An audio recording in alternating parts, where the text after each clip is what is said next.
It doesn't speak Spanish, or Swedish, or Chinese. It speaks in ones and zeros. You can't communicate directly with your computer, but that's where your operating system comes in. The operating system, or OS, is the program that lets you interact with your computer. Together, the operating system and computer hardware form a complete system that determines what your computer can do. There are many different operating systems. Two of the most common ones are Microsoft Windows and Mac OS. Windows comes preloaded on most personal computers, while Mac OS runs on all new Macs. Operating systems aren't just for desktop and laptop computers.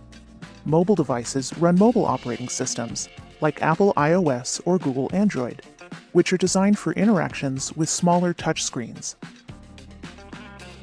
Before downloading a new program or application, be aware that it may not be available for your operating system. Some applications work on all devices, while others only work on certain ones.